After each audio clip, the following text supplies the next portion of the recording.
Hi everyone, I'm Giselle and I'll be presenting on chapter 9, which is sexually active students. So here's the table of contents. Today I'll be discussing chapter objectives, ethical standards, key terms, case scenarios, what to do in each of the scenarios, points to consider, and also making connections.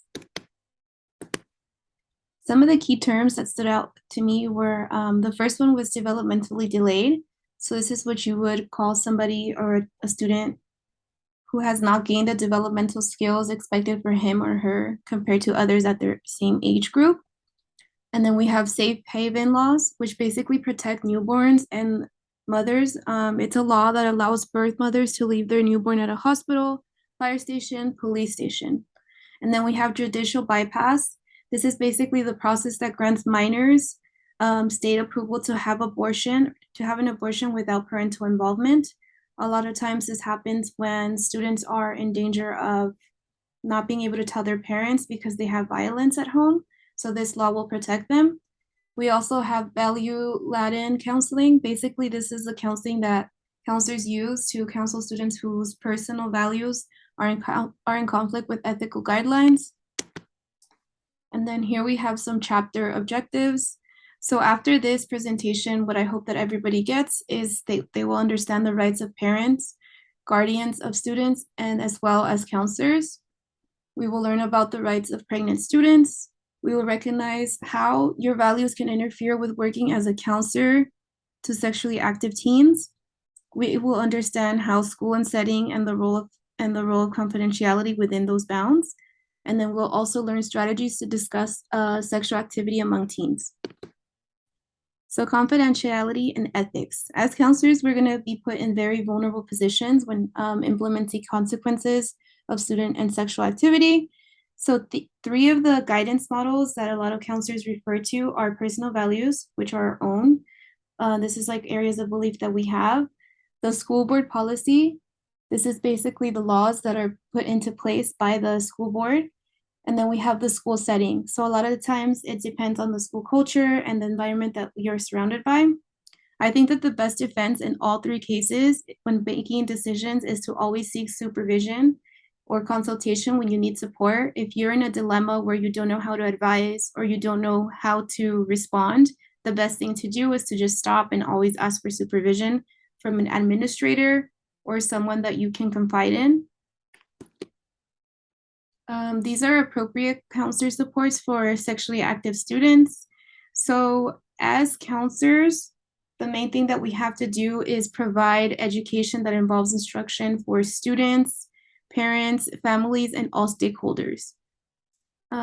So what we have to teach is basically behaviors that putting people at risk, methods of transmission, health risks of self to self and others, prevention efforts, accurate info about myths and stereotypes. So there's a lot of misinformation out there, and students are constantly being told or they're constantly watching videos that are kind of incorrect. So we have to kind of break and decipher all of that information. And then we have to do referral into health clinics with providing testing and treatment. So an example of a value-laden case would be helping a student get contraceptives. So for example, one of the cases that was presented in this chapter was a student, Jessica, who is 15 years old. She's sexually active and she basically asks you for birth control.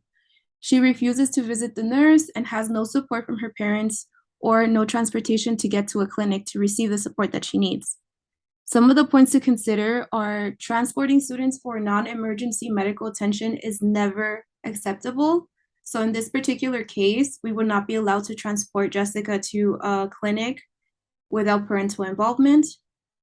The resolution for this that was stated in the book was pretty much just working with Jessica to help her involve her parents, because without the support from her parents, we cannot take her or we cannot really refer her to get contraceptives from the clinic.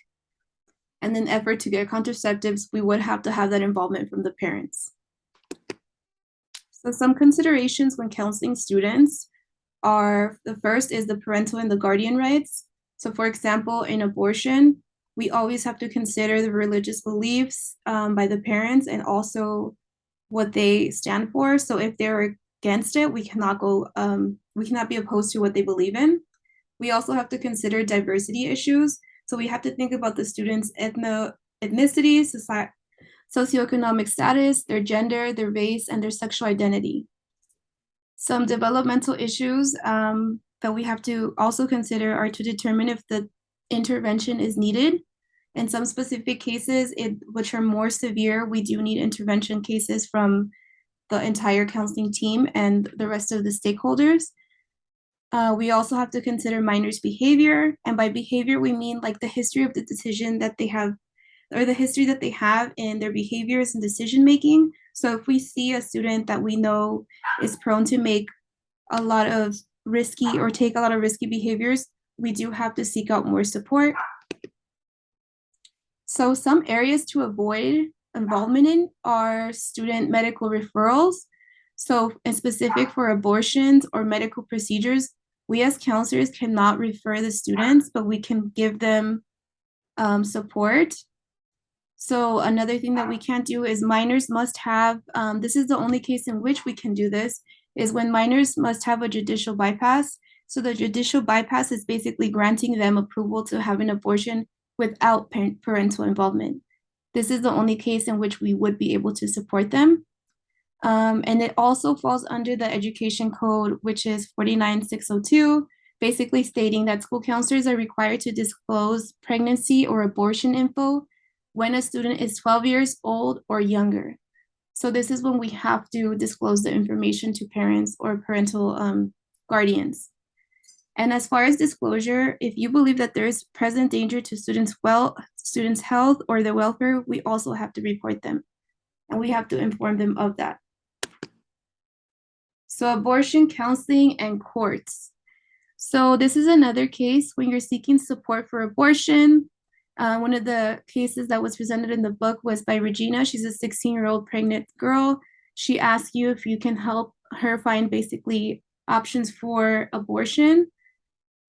Some points to consider is that we have to encourage Regina to confide in parents first. And as far as in this specific case, the counselor was basically against abortion. So if you're opposed or if your beliefs are against receiving or getting an abortion, you have to refer the student to another person, which would be in this case the school nurse. The school nurse can provide different options and also weigh out medical options that they can have. If we don't follow this, we would basically be in violation of their First, Fourth, and 15th Amendment of the student. So not allowed to raise the student without state interference, basically stating that we're not allowed to do this. We're not allowed to refer a student to get an abortion, help them out, or even help them in the process of seeking abortion, because we would be in violation of all three of their amendments. And then as far as making connections, in Regina's case, we do have to pretty much take into account our words, our body language, and our tone are super detrimental to the decisions that Regina would make in this case. We have to avoid ambiguity. What this means is basically don't say anything that might sound like something else that misinform her. Our ethical responsibility is to inform Regina that according to school policies, we have to inform the parents, the guardians about the pregnancy or the abortion. These are just best practices. And then we have further points to consider in evaluating. So school counselors have to understand that sometimes students have to decide what is best for themselves. Many students don't get the support they need because sometimes they're in fear of rejection, they have a lot of violence at home, or fear of their parents forcing them to abort against their will. So in these cases, counselors should seek support from administration to create a plan that protects students from angry parents and as well as guardians. There's actually a law that protects stakeholders and teachers and counselors from the parents as well. In the cases that we find, if we see or we have factual proof that there's violence at home. And then here we have our works cited. Thank you guys so much.